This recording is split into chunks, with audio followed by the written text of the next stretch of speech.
Hello! Hello, hello, hello, hello guys! Good morning, good morning, good morning, good morning!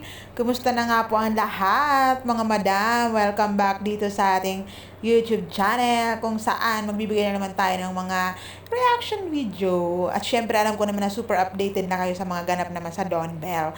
Kaya magre-react na lang tayo sa mga lumalabas na mga picture dyan sa Twitter. Nakakatawa nga, di ba mga madam? Nako! Hindi pa man nagsisimula nga ang how to spot a red flag dyan sa view. Talaga namang busog na tayo sa mga paayuda, mga madam, di ba? Ayan, ang ganda-ganda nga ng mga lumalabas na mga pictures na mga ganap ng Dawn Bell.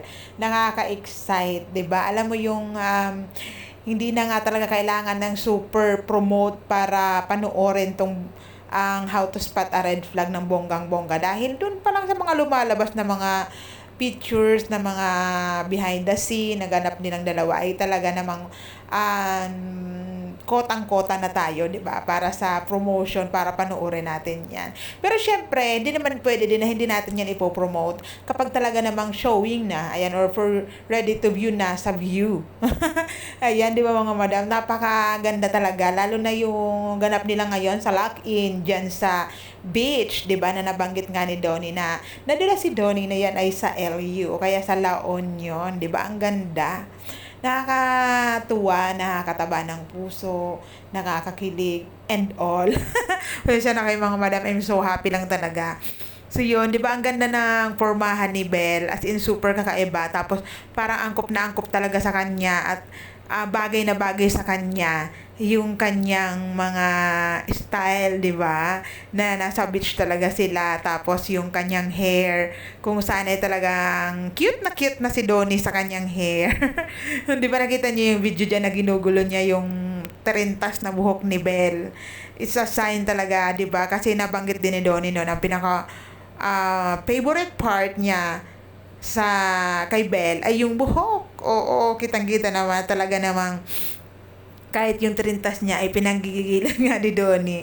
Nakakatuwa. Diba? At isa pa nga dito mga madam is photographer ni Belle, si Donnie. Makikita niya naman ang ganda-ganda ng mga photos na pinupost ni Donnie sa kanyang Instagram account, diba?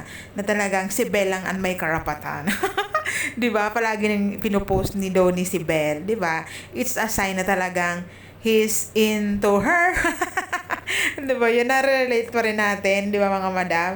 Yun, 'di ba? Ang saya-saya lang at makita mo na nag-enjoy silang dalawa, lalo na si Donnie kung saan makita nung hapon na ay nagsusurfing na siya sa beach, 'di ba? So yun ang maganda na they're working pero sobrang nag-i-enjoy sila at nakakapag-banding sila. At syempre mga madam, busog na busog din tayo sa mga ayuda, 'di ba?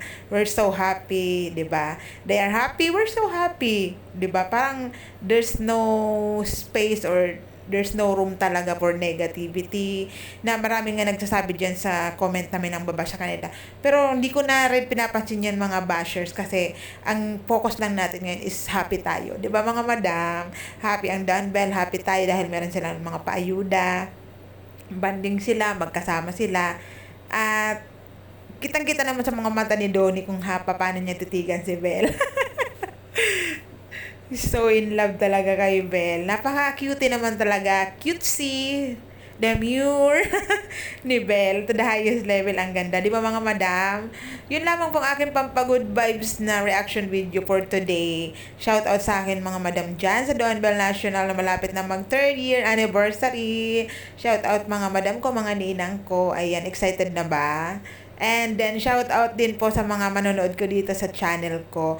Maraming salamat po sa patuloy niyong support at panonood, pakikinig dito sa ating channel. Yan lamang po. God bless you all. Bye-bye!